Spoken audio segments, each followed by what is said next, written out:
we can bring in the oceanic rain, and we need to be conscious it's not about delivering rain on land, it's about nurturing a rain system that can promote agriculture and protect the people involved. So in all cases we want to make sure we don't get flooding, but we can deliver timely rain in a gentle soaking manner into agricultural targets. Technology relies on a signal that we're able to generate that triggers a response from atmospheric patterns. So we're able to observe this using satellite meteorology, extensively available now to everyone who's got access to broadband internet. But we're able to utilize that signal sent in sequence to generate a incremental deviation in the flow path of these oceanic atmospheric rivers. So the source is the ocean, of course. The vapor, precipitable moisture flow is in the atmosphere. The winds drive this with the pressure systems adjusting the path of least resistance. But our technology is able to interface that and hack into it, if you like, and make some micro adjustments to allow deviations to occur in the flow pathways. And this is how we broke the drought in Australia in 2005. This is how we put out the fires of Victoria from Black Saturday in 2009.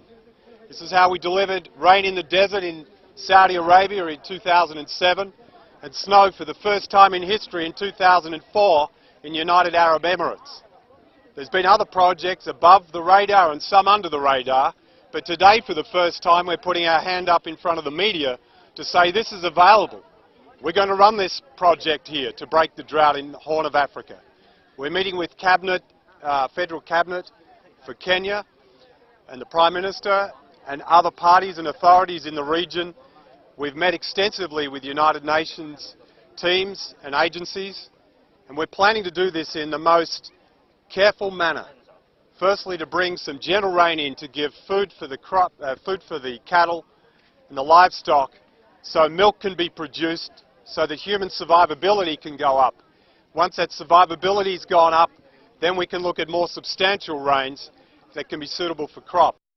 What is this technology? Essentially, we're drawing oceanic rain systems that exist over the oceans into geographic targets, into our agricultural areas.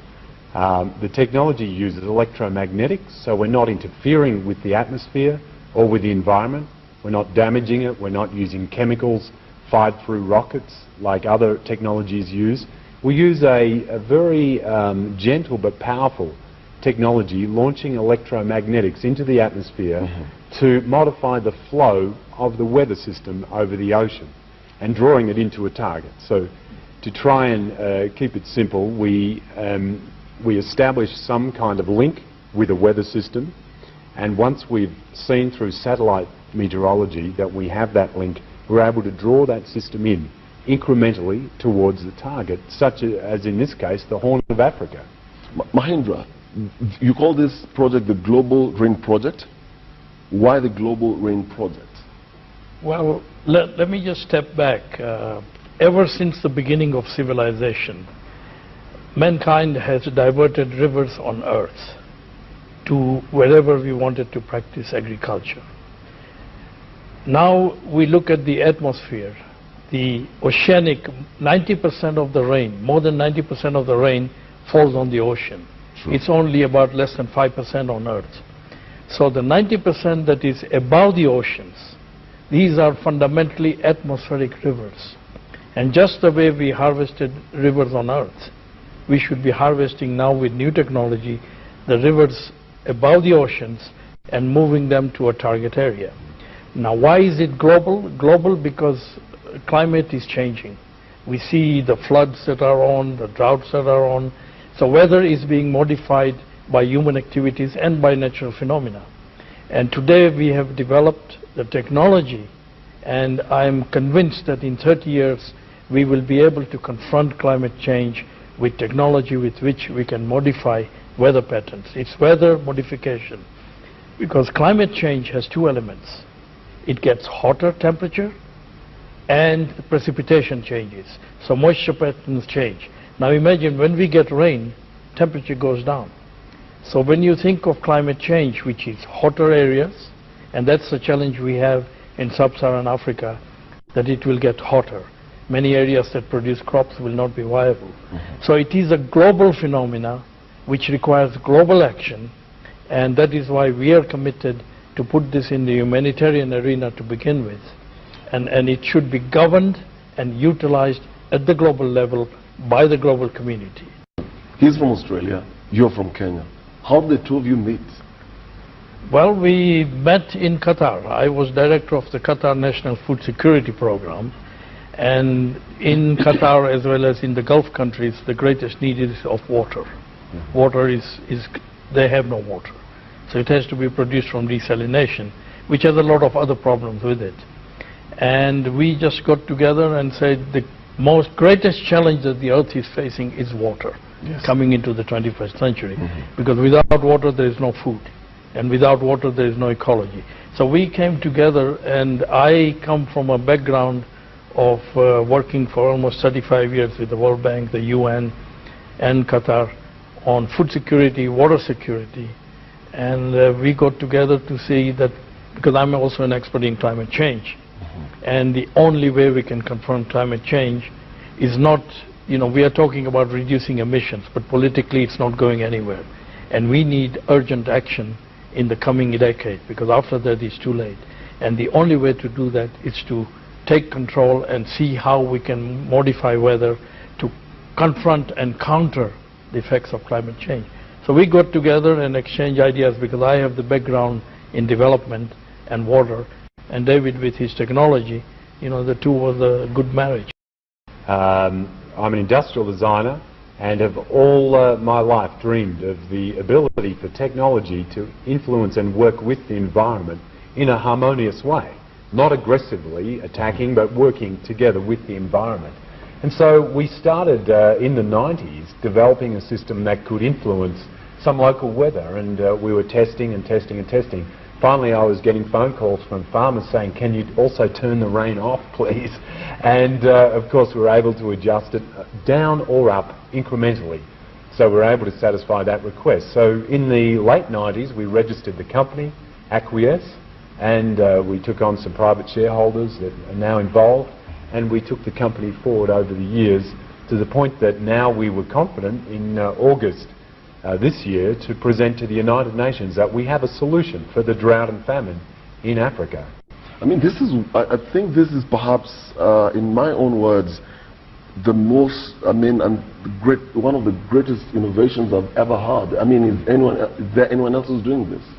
We've heard of some perhaps historic rainmakers that have worked and achieved things in Africa particularly, but there's other technologies out there where scientists are working with cloud seeding and ionification, where you deliver ions that help create an environment suitable for rain droplets to form. There are some other technologies I've heard of, perhaps in the US, where they're modifying or trying to modify the ionosphere to get weather changes. I'm not sure how accurate that is, but as far as I know, no one has this particular stream of technology where we're looking larger scale. It's modifying a flow corridor gently, incrementally, to deliver rain adjustment into the required area. Relief agencies say the drought in the Horn of Africa is the worst in 6 decades, blamed mostly on adverse effects of global warming and climate change, in which weather patterns have become most unpredictable. But what if its devastating effects could have been arrested early enough?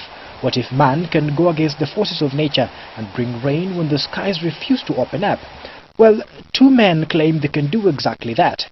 David Miles and Dr. Mahendra Shah of Aquiess Technology claim they can in the next 90 days make rain fall in strategic areas around the Horn of Africa. Today, 90% of the world's rain falls back on the ocean. They say using electromagnetic technology, they can attract the clouds bearing this rain to arid areas, and they could do so just before the onset of short rains around 15th of October.